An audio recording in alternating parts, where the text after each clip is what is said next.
Okay, we didn't quite finish the four sons on page 29. There were two questions that I asked, which I didn't answer yesterday. Am I wrong? No, one is, how does the Haggadah say about the wicked son? Because he used the phrase "to you," he's excluding himself from the community, which is a terrible thing, when the wise son also says, has commanded you, which would sound as if he's also excluding himself from the community. The answer is very simple. Look carefully at what the wise son says. It's page 29. Did I say 27? I'm a mistake. I'm sorry, 29.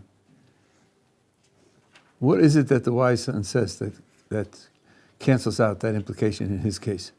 He says, Hashem, our God. Right? He says, Hashem, our God. So he can't be excluding himself from the community. Well, the question is, if so, why does he say he commanded you? The simple answer is, he's not of age. He's still a minor. So you can't say that he's commanded. He's not an adult. Okay, that's the answer to that question. And then the wise son mentions three different kinds of mitzvos. Now in the English they're translated as testimonies, decrees, and ordinances. In the Hebrew, testimonies is pretty good. Eidos comes from the word aid, which means a witness. These are symbolic commandments.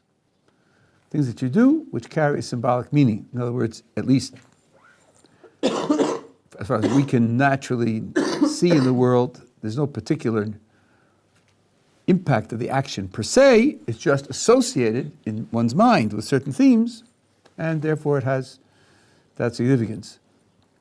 Decrees is a word for chukim, and this is largely misunderstood. The majority of authorities say that the word chok refers to a mitzvah whose meaning is not commonly known. Maybe it requires Kabbalistic study or deep philosophical study to know. It does not refer to commandments that have no meaning. The considerable majority of commentators say that all commandments have meaning. They all have reasons. They all have explanations. But some of them are not well known. They're not in the part of the tradition that's widely studied and appreciated. So it's a relative term. And then ordinances, I don't know what that word means in English actually. In Hebrew, mishpatim means fully logical commandments. That means ones which, even if the Torah had not been given, we would know are binding. That's the way the Talmud describes them. Now, the wise son presents himself as someone who appreciates the differences between the various categories of commandments and is committed to all of them. That's not obvious. There are people who have subjective preferences for some over the others. A person who prides his philosophical understanding is going to find it difficult to accept and perform a commandment for which he doesn't have a reason. The attitude of the Jewish tradition is, too bad, do it anyway. There are people for whom religious performance is expressing my rejection of the world, engaging in something which transcends the world. They chafe precisely at the commandments that do have reasons. Indeed, I have seen it written, if a commandment has a reason that I can understand, then it's not transcendent. It can't really be divine. It's only human. To be really divine, it's got to be nonsensical. There's certainly a strand of Christianity that holds that way. So this wise son says, I accept all of them,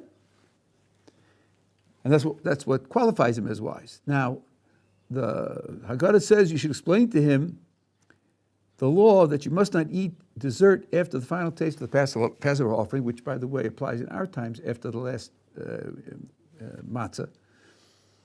It's not really a law. It's like a custom or a suggestion, and it is by far the least significant element in the entire Passover performance. And what the Haggadah means here is that you can explain to him everything, even this. Now, to the modern, externally oriented person, this seems like gigantic overkill. This definitely seems OCD. Don't eat anything after the Passover sacrifice or the last matzah so that the taste of the matzah should remain in your mouth all night long. I mean, they're going to see that as really obsessive compulsive. Too bad. Too bad. To the wise son, you can teach him everything, even that. And he'll understand it, he'll appreciate it, and he'll value it. That's the rough meaning of that. Okay, we're together? Okay, now on the next page, we have a number of short applications of the ideas that we've discussed up until now, each with its own style. This first paragraph is Talmudic style. It's good to analyze it in detail and to see how Talmudic logic works.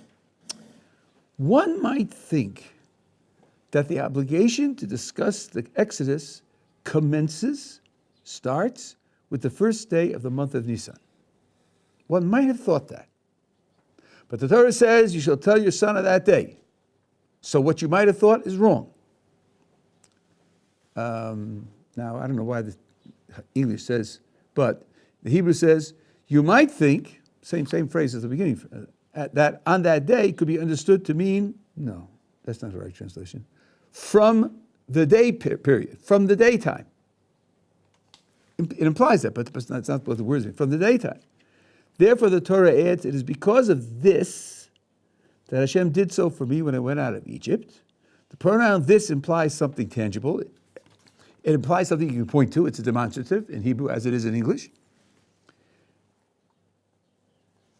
Thus, you shall tell your son applies only the time when the matzah and maror lie before you.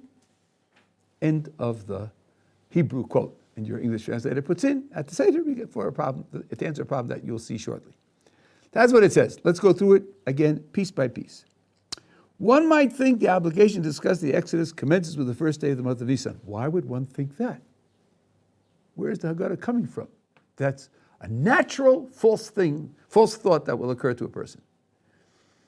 The commentators say that Moses started to instruct the Jewish people about the laws pertaining to the Exodus on the first day of the month.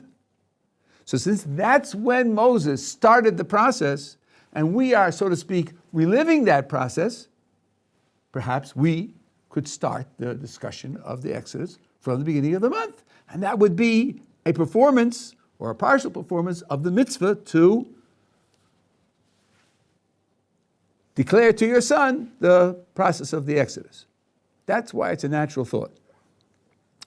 The Torah, however, says, you shall tell your son on that day. How does that contradict the natural thought? How does that wipe it out? Because the natural thought says what? You might have thought what?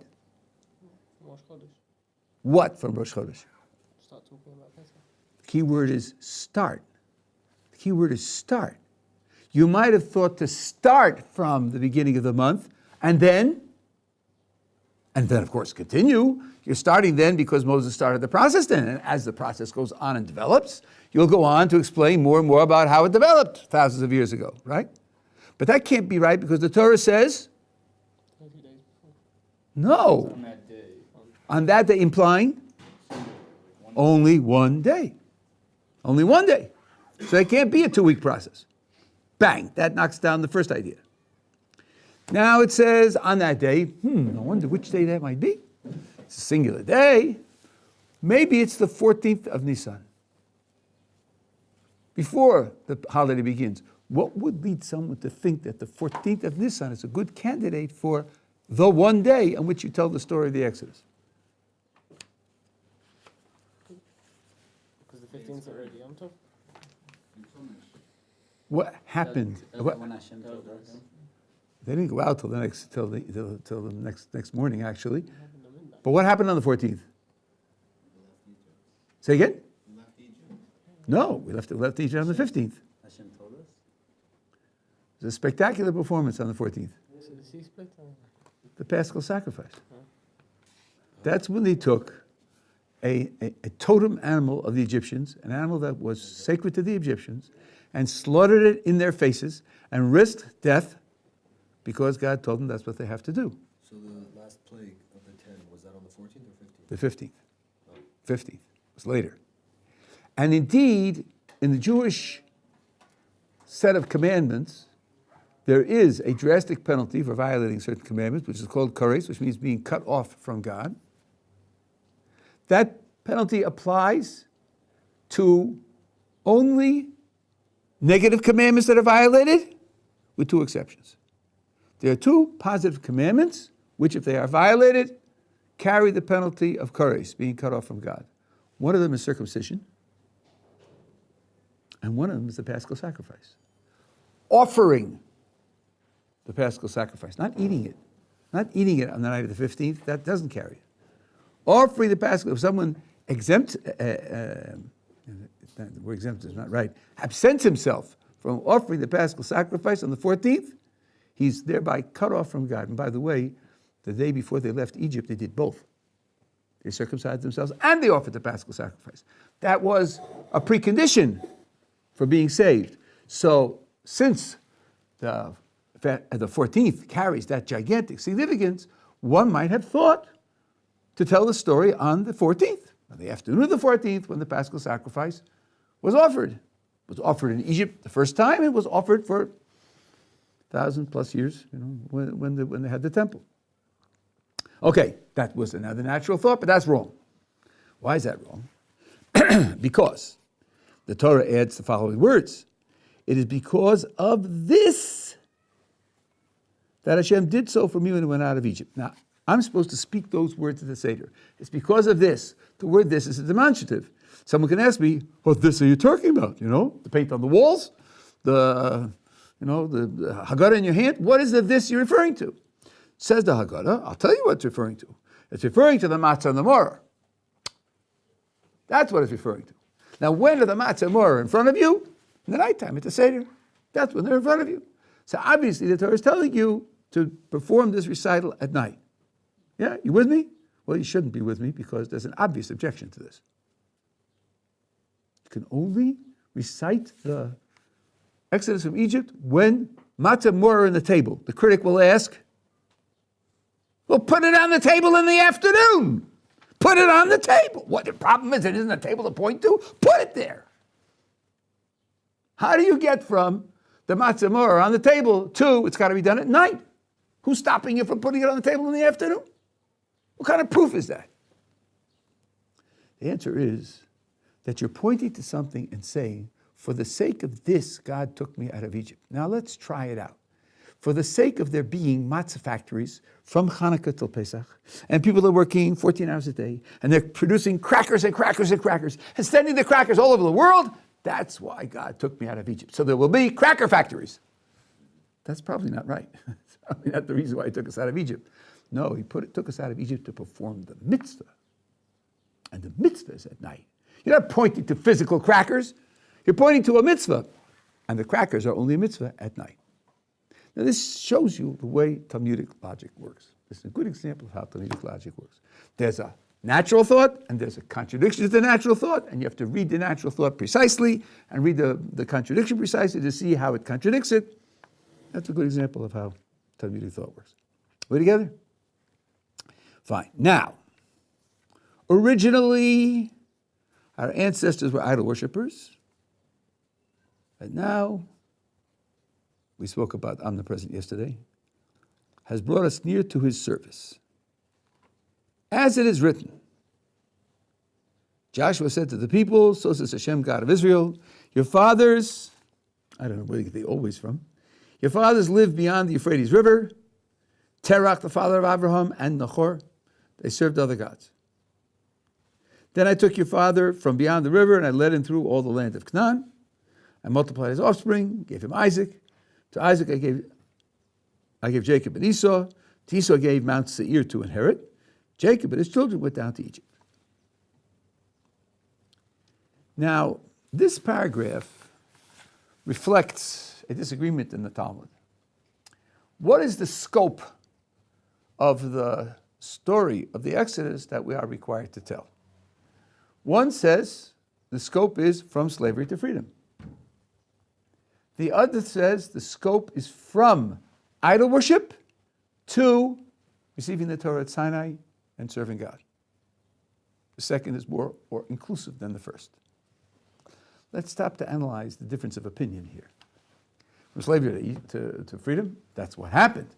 We saw already at the beginning that the answer to the four questions, or the fourfold question, that this performance has one leg on the slavery side and one leg on the freedom side. That's what happened on the night of the 15th. We had a transition from slavery to freedom. So telling the story of slavery to freedom is natural and it's obviously necessary. What's the point of view of the other position? He's adding context further in the past and further into the future. If you'll tell me, like a historian, you can't understand an event unless you see its context. You can't understand an event unless you have the past before it, which led up to it, and the future consequences of it. I'm sympathetic to that suggestion, but then how do you know where to draw the line? You're going back to the Terach, the father of Abraham. Why not go back to Noach? Why not go back to the flood? Indeed, why not go back to the creation? You're going forward to receiving the Torah at Sinai? Go forward to entering the land of Israel, building the temple. Go forward to the Messiah. Who told you where to draw the lines if you're adding more context? Obviously, the second position holds that this additional context is minimal. You can't understand the story of Exodus from slavery to freedom unless you add in this context. Without this context, you don't understand it at all. Further context could always deepen your understanding, quite right, but it's not necessary.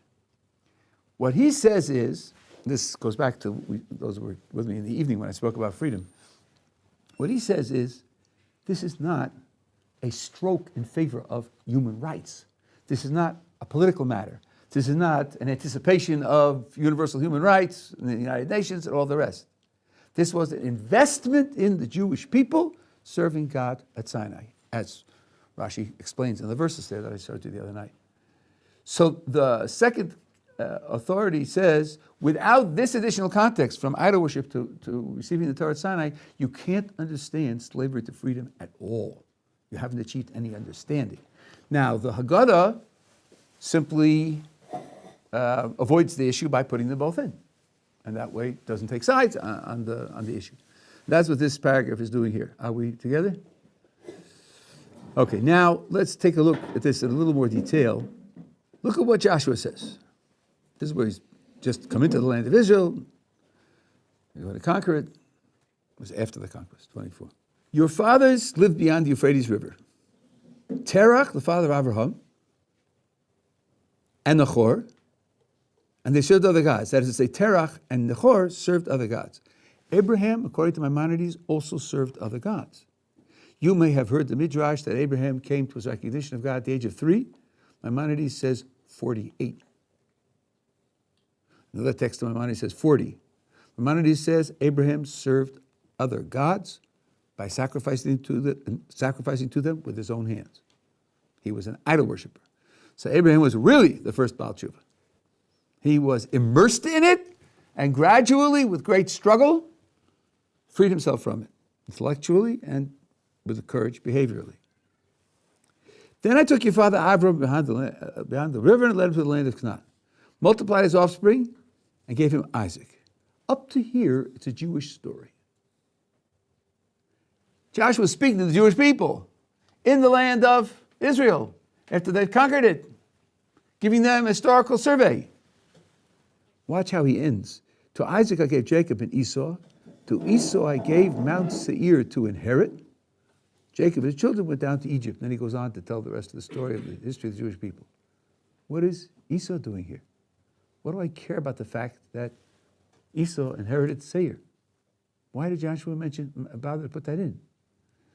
You may have heard the phrase, which is used in common discussion and sometimes even in so-called scholarly context, the Jewish God. What they probably mean is the Jewish way of understanding God, describing God, thinking about God, living with God. But it's a dangerous phrase. Remember, the God that we worship as people of the Torah is the one creator of the whole universe. And he is, whether they know it or not, the God of the Chinese and the God of the Nigerians and the God of all the Christians and the Muslims and the Hindus and the Buddhists and all the rest. So this passage, this verse, which talks about the development of the Jewish people, has a description of Esau because the God who guided the development of the Jewish people also gave Seir to Esau. And he's monitoring and managing other parts of human history also. One should not think that his activity is related only to what happens to us. Okay? Now, another short paragraph. Blessed is he who keeps his pledge to Israel. Blessed is he. For the Holy One, blessed he, calculated the end of the bondage, in order to do as he said to our father Abraham in the covenant between the parts. Okay, so we'll have to figure out, what does it mean, calculated? God doesn't need to do sums, and he calculated in order to do. Couldn't have done it without calculating. What does the calculation accomplish? As it is today, he said to Abraham, or Avram, didn't have the name of Abraham at that time, know with a certainty that your offspring will be aliens in a land not their own. They will serve them, they will oppress them 400 years.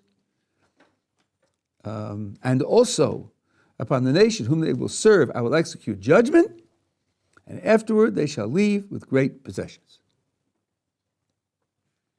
So this was said to Abraham. And it predicts the period of being strangers, it predicts a period of slavery and oppression, and it predicts an exodus, with the destruction of the power, anyway, of the nation that enslaved them. And first of all, I want to take a look at a detail of this verse. I want to show you something about how this verse is written, and then I'll be able to explain what it means that God calculated.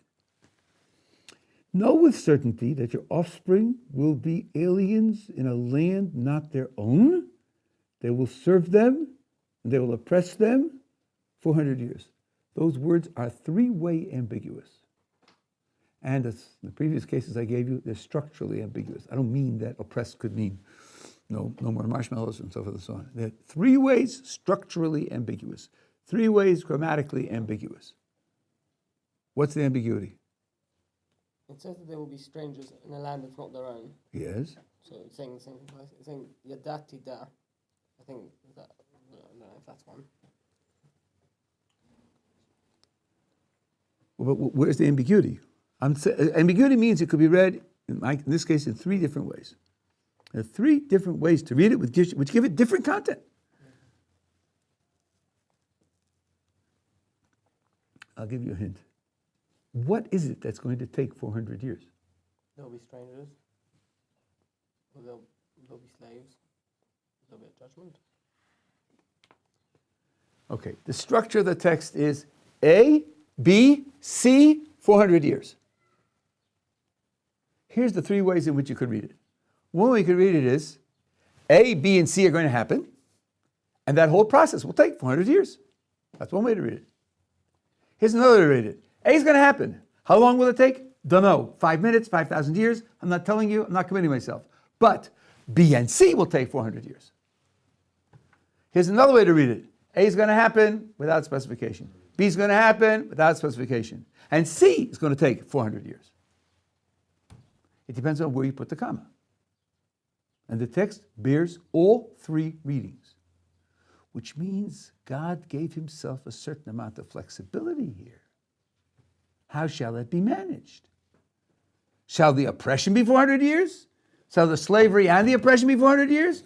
Or shall the period of being strangers and the slavery and the oppression, all of them together last 400 years, which of course would be the shortest extent, right?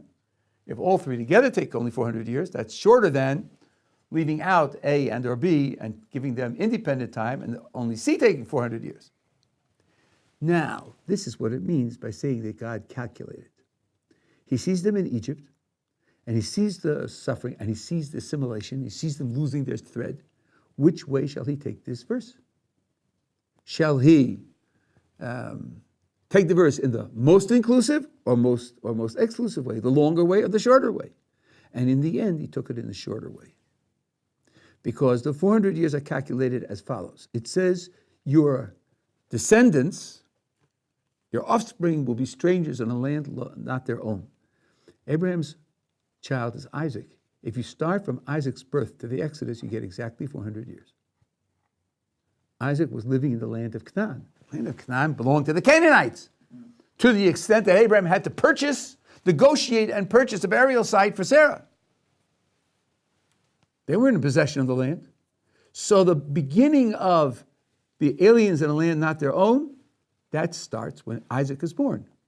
Then they go down to Egypt. They're certainly there, aliens in a land not their own. The slavery and oppression lasted about 90 years. There were 210 years in Egypt. The slavery and oppression lasted about 90 years. And that's when they went out. Okay? So that's what it means calculate. And there's a little hint to it in the actual numbers. In the Hebrew it says God calculated the kates. Kates is kuf tzadi. Does anybody know how to calculate the numerical value of kuf tzadi? 190. It's 190. Okay, now if you take 400 and subtract 190, you're left with 210. 210 is the exact number of years that they were in Egypt altogether. So he subtracted kates from 490 and got 210, and when there was 210 years in Egypt, it was over. What is Kate's? Means end. End. He calculated the end. Okay? So, that's, and this, by the way, is something that occurs not only here, but on occasion, that there'll be a verse in a prophecy, which is ambiguous, which means God is not, so to speak, building an absolute prediction, but it's a prediction that could come true in several ways, and he then chooses, due to circumstances later, which way it should come true. Okay? Now, bottom of the page, it is this that has stood by our fathers and us. For, translation here is correct. Well, in the Hebrew, it's better read that, not for. For gives something away. And again, the translator is pushing in his opinion as to what it means. But the strict Hebrew is that. It is this that has stood by our fathers and us, that not only one has risen against us to annihilate us, but in every generation they rise against us to annihilate us, and the Holy One, blessed be He, rescues us from their hand. Okay, this also is ambiguous, although the ambiguity here, you have to push a little hard to see.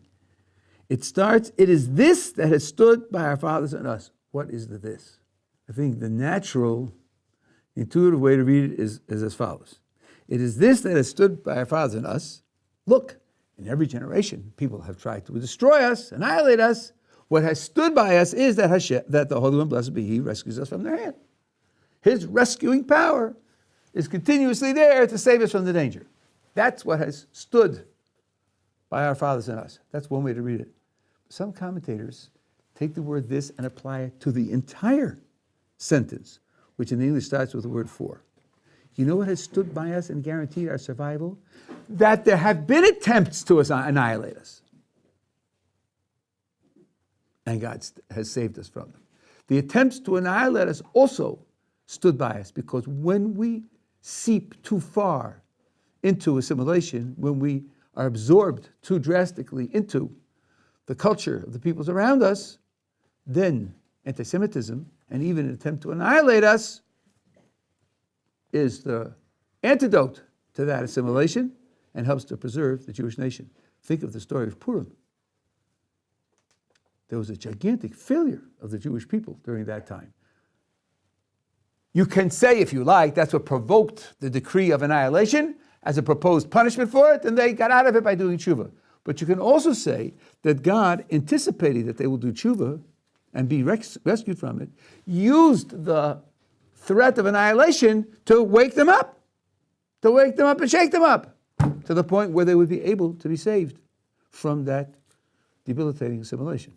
So here is another structural ambiguity, which, and both sides of which I think are accurate to be read either way. Okay, together? Fine. Now comes a very interesting passage. We are going to now go through the various details of the Exodus. And the way in which it is done here is the following. There's a certain passage in the book of Deuteronomy where a farmer brings his first fruits to the temple, celebrating the beginning of the new crop. And when he does so, he's called upon to make a declaration. And the beginning of that declaration is a summary of Jewish history up to that point.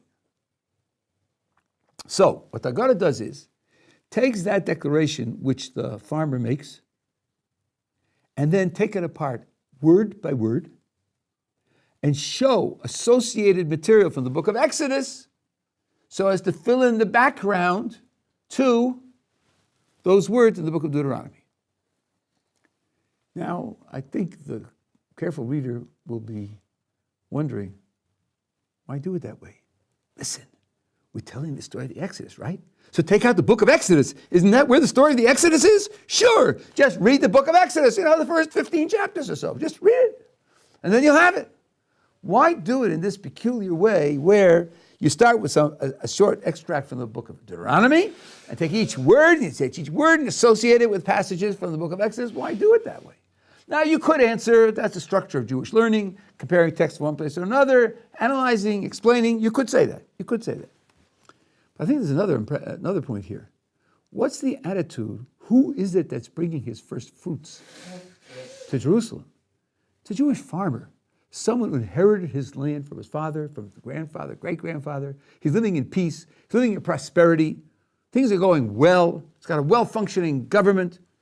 He's got God's leadership through the king and the priests and the prophets. And he's doing a retrospective.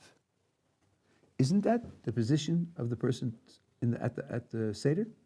He's doing a retrospective. He's telling a story about what happened to his ancestors.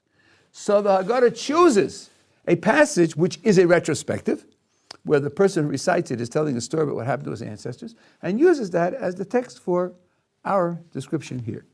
And I think that works out fairly nicely. Okay?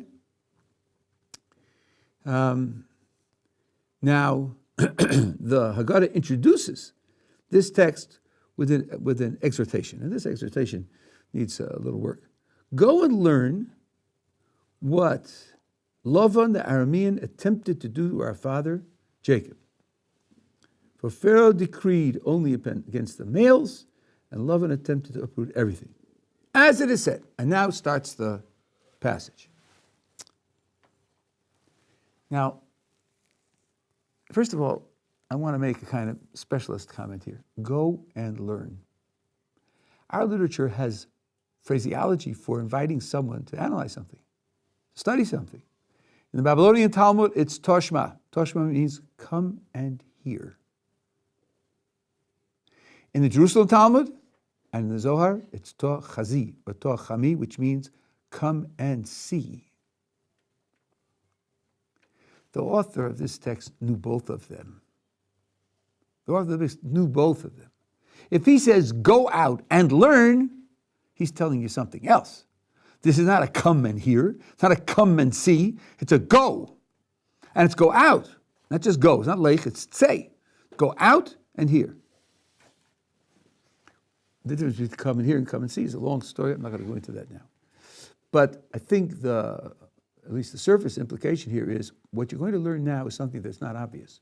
You may have to leave behind your normal intuitions and your normal interpretive categories, because what you're going to be told may be something that's hard to assimilate, and you have to be suspicious about your background information to be able to deal with it. And what it says is, Laban attempted to uproot everything, whereas Pharaoh decreed only against the males. Well, okay, Pharaoh decreed on the males, we know that. At a certain point, Pharaoh said, drown all the newborn males in the river. Where do you see that Laban attempted to uproot everything? Laban was a nasty guy, no question about it. Jacob worked for Laban for 7 years to marry Rachel, and he substituted Leah. And then he had to work another 7 years. And then Laban says, please, I see you maybe be successful, don't leave me. And Jacob says, well, what should I earn for my substance, livelihood? They make a deal, and Laban cheats him on the deal. And 6 years later, Laban turns against him, and Jacob runs. And okay, he's a nasty guy. Okay, he wanted money, and he cheated Jacob, and he wanted to take it back. And where do you see that he wanted to uproot everything? Well, when Laban catches up with Jacob, and they have a disputation, and Laban shall I say, if I say incautiously, that would imply that he's normally cautious, which isn't true. Says, I have the strength of my hand to do you harm. But these are my children and grandchildren. I wouldn't do anything to them. So why did you say you had in your hands the power to do them evil? Was he anticipating wiping them all out? His own grandchildren? Probably not. So where do you see a hint that Laban wanted to uproot everything? The answer is that he wanted to keep Jacob with him. He wanted to keep Jacob with him. Laban's attitude towards Jacob is, you're a dreamer. You're a dreamer. You're not in contact with the real world. You have your head in the clouds and your feet in the clouds. You're lost! You're lost! You have your dreams. The girls, your wives are my daughters. The children, your children are my grandchildren. You're living in my country, in my culture. We'll drown you. We'll swamp you. You'll die with your dreams, and the rest of the family that you're building will belong to me. That was the plan. And that's what Jacob avoided by leaving him. The oral tradition says that it was decreed 400 years being strangers in a foreign land. It doesn't say where. Nowhere in that prediction does it say Egypt. It could have been in Haran with Laban and his culture for the whole 400 years. God took us out of there because we'd have been swamped. We would have lost. We would have been absorbed and swallowed. Took us out to Egypt where the physical subjugation, together with the foreign culture, was not as virulent, not as strong and threatening as it was with Laban. That's something which requires a certain amount of ability to see beyond the obvious and the surface. And that's why I think the Haggadah says, go out and learn. This is something which you can't just see on the surface. And as a matter of fact, the next verse is structurally ambiguous, and the Haggadah is taking it one way, whereas it could be taken another way. Here it's also ambiguous in terms of the terminology. So let's start. An Aramean attempted to destroy my father. You see in the first line on the page, Laban is an Aramean.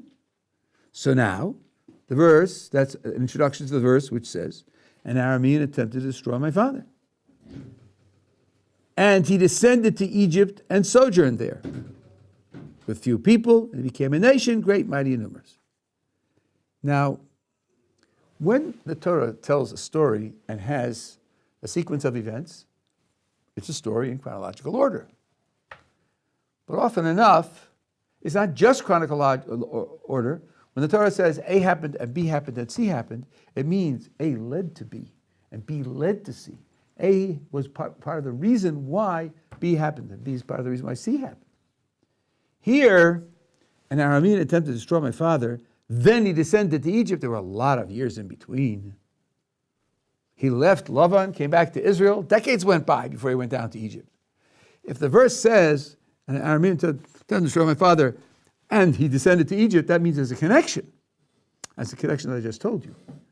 Because we wouldn't have survived the challenge of being in Laban's territory, so Egypt was the substitute. So instead, when God took us, engineered that Jacob should leave, and he told him, by the way, God told him to leave. When God engineered that he should leave, so that was a prelude to going down to Egypt. And that's why it happened. So that's what the verse indicates. Now I just want to point out, commentators discuss this. The words in Hebrew, Arami, Oved, Avi. The Haggadah is translated, Arami means an Aramean person. Oved comes from a verb to destroy. And Avi is the object of destroy. So an Aramean, destroy my father. Well, he didn't really, he tried. That's not unacceptable in terms of understanding a biblical verse. But it could be read another way. My father was a wandering Aramean. Oved can also mean to wander. And it can mean Avi was an Arami Oved, a wandering Aramean. So here again, you have to look beneath the surface. If you are inclined to read it as my father was a wandering Aramean, this verse will tell you nothing about Laban. We'll refer to Laban. But it can be read the other way as well. Okay? He descended to Egypt, compelled by the divine decree, which is written in the verses. Here, the Haggadah doesn't quote those verses, but just points out that the descent was not voluntary. The verse that he's quoting from Deuteronomy doesn't make it clear whether it was voluntary or not. So the Haggadah comments that it wasn't voluntary. He sojourned there. To sojourn means to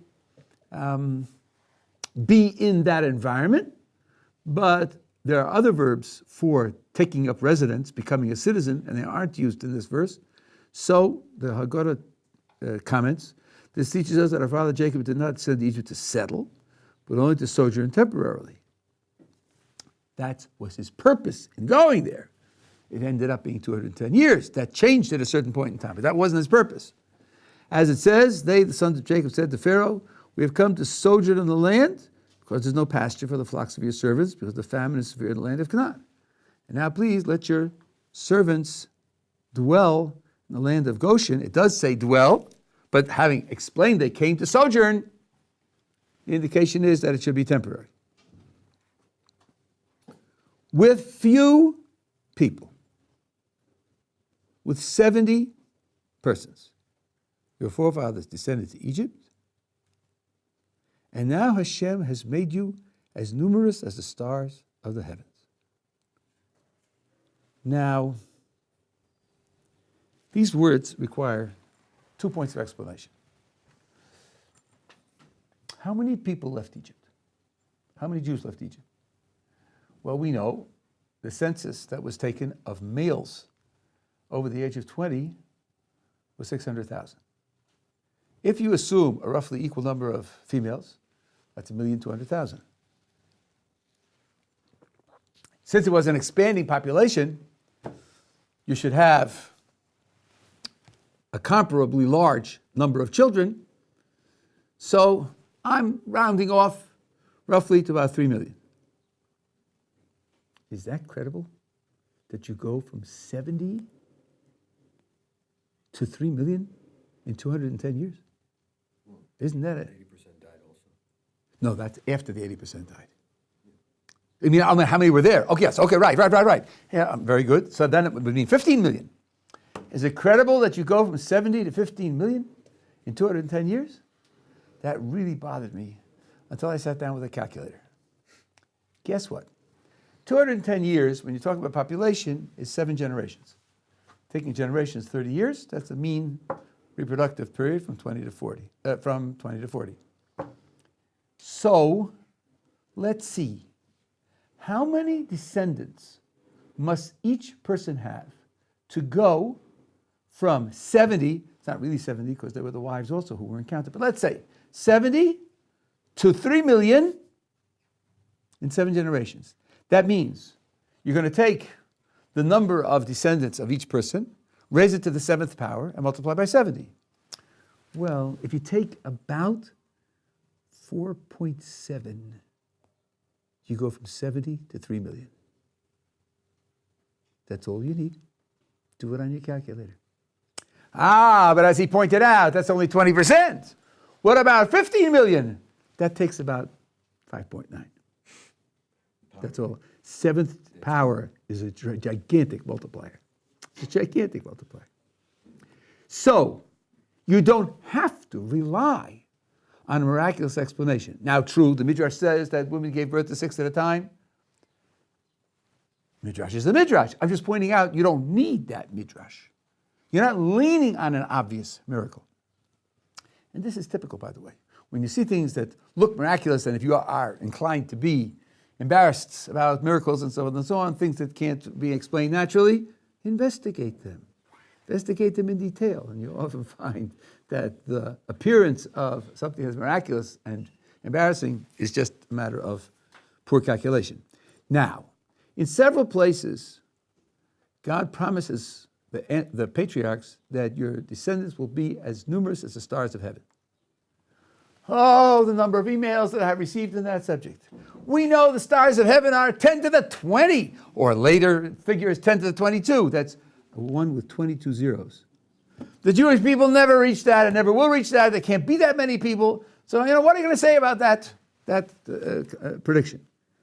That bothered me for a while, actually for a long while, until I came across a verse, I think in the book of Kings, and then my blazing ignorance was brought home to me because it's a book in the verse of Deuteronomy, where the Torah and the Tanakh say that it already happened. They say it already happened. Moses says this to the Jewish people in the book of Deuteronomy, you have now become as numerous as the stars. So since the promise is a statement in a book, and the statement that it happened is a statement in the book, then you have to take the book's point of view. Maybe the book's point of view is the visible stars. Maybe the book's point of view is, as it said in the promise, you won't be able to be counted, like the stars won't be able to be counted. And one of the reasons you can't count the stars, have you ever seen the Milky Way? If you haven't, I recommend you look up pictures of it on Google. I recommend you actually see it in the sky. One of the problems with counting the stars in the Milky Way is, you're looking at the star and say, okay, 1, 2, 3, 4. Did I count that one? Or didn't I count that one? It's very hard to check them off in the sky. They're crowded together, it's hard to pick them apart. There's an inherent difficulty in counting the stars in the sky as you see them with the naked eye. Whatever it means, the idea that the text is prophesying that there will be 10 to the 22 Jews is just nonsense. That's not what it's prophesying. It's prophesying what it calls as numerous as the stars in heaven. And Moses, who did a census of the Jewish people, so he knew the number of the Jewish people. And he says they're as numerous as the stars of heaven. That's what it means. So that means there's no problem here. They became a nation. This indicates that the Jews were distinctive there. The word for nation in Hebrew is goy. And by the way, that word is applied to us as well. The word goy does not mean non-Jew. In common parlance, people use it that way, but that's not what it means, and the Tanakh it never means that. Means people. And it's different because you can have a people which doesn't have its own internal political organization and independence, and that won't be a goy. Goy is much better translated as nation. The word for a body, in particular for a corpse, is gvi'ah, with a vav, not with a base, which means that it's something which has its own contours, its own boundaries, and it stands out as an individual. That's why it says we became a nation with the word goy. It stands for something which is distinguished there, as any body has its distinguished identity from every other thing. Great and mighty. Well, yeah. Gadol in Hebrew just really means big. So often Gadol is translated as great. What does great mean? Great also means big. There was a title for a piece of clothing called the greatcoat. That meant your outer garment, which goes over all your other clothes, which means it's bigger than all the other clothes. You wouldn't fit inside. Great in English also means big, but it also means important, valuable. The word gadol in Hebrew can mean both. I'm not sure that in this context it means great in the sense of important and valuable. I think it just means big. Because the verse that's quoted here says, the children of Israel were fruitful, increased greatly, multiplied, and became very, very, very powerful.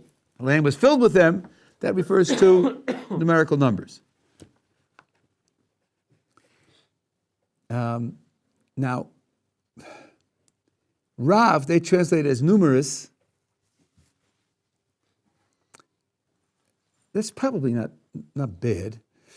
It's very interesting. In English, there's a distinction. I suppose there's a distinction in Hebrew also because it's just a logical distinction between what's called count nouns and mass nouns. Snow is a mass noun. Peanuts is a count noun. You can say how many peanuts. You can't say how many snow. Sometimes you transfer mass into count by setting a unit. How many feet of snow? How many inches of snow? Or how many cubic yards of snow? Then you have something to count. Sometimes the same material can be referred to both ways. You have shoes and you have footwear. You can't say how many footwear, but you can say how many shoes. Footwear is just a mass of stuff. Now the word Rav in Hebrew works both ways. Rav can apply to mass and Rav can apply to count. Rav just means lots and lots. So you could say lots and lots of shoes and lots of footwear. That's ambiguous. Can be said either way. Rav is ambiguous. They say numerous. I don't know.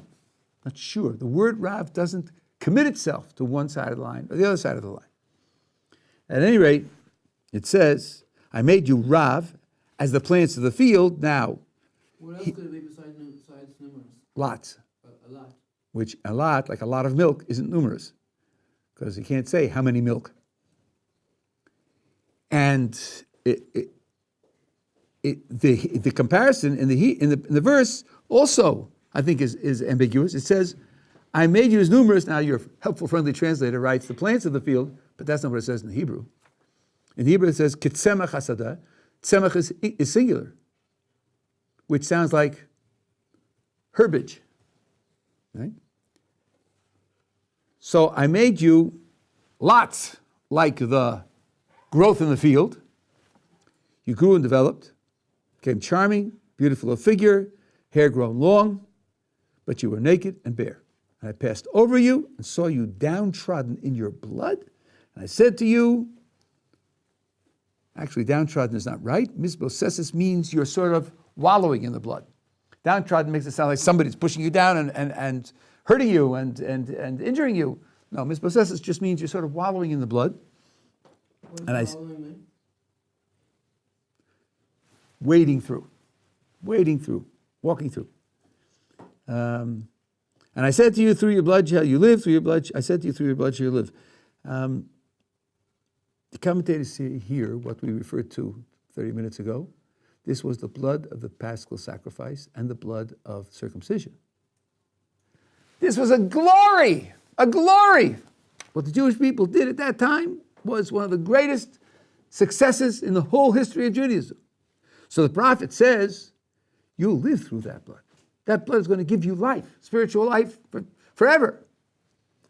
Now, the figure of a person who's developed, mature, and without clothes is the figure of something which isn't fully human. Fully human figures cover their bodies everywhere. And it means that there's something, shall I say, unfinished and primitive about the figure.